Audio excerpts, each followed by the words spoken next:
Hello po mga best! For today's video po ay aasikasuhin nga po pala natin ng ating mga hen na kanawayon. Nakalaan na nga po pala sila mga best para sa susunod na breeding season. At syempre po mga best, para po mawala po ang kanilang mga honey po anuman pong eksekto sa kanyang katawan, papaliguan po natin sila gamit ng Triple X shampoo. At para hindi po sila ma-stress mga best, magbibigay po tayo ng Vitamin Pro 357. Kailangan din po kasi mga best na inaalagaan po natin yung mga inahin para maganda po ang ibigay nilang mga itlog sa atin. Excited na nga po ako mga best na magkaroon po ako ng maraming sisiw na kanawayon. Paborito ko po kasi yon mga best kung mapapansin nyo po.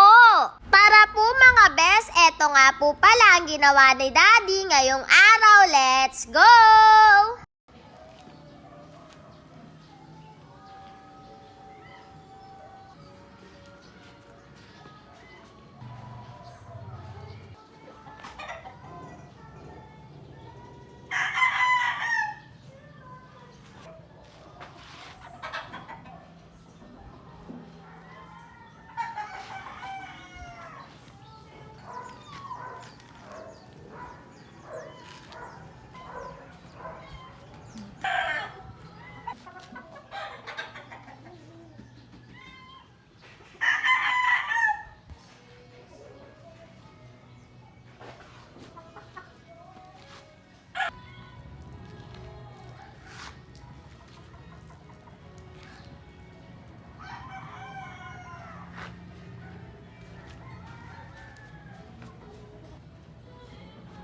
Marami nga po palang nagtatanong sa akin mga best kung nasa na daw po si Huggies.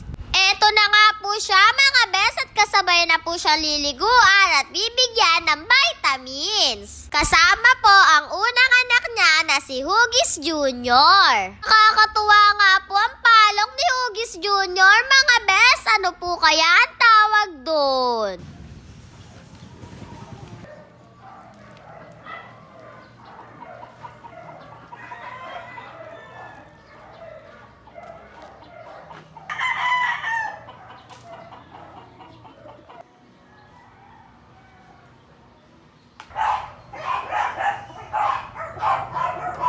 Sa mga hindi pa po nakakasali sa palaro ng Daddy, meron pa po tayong mga pwesto.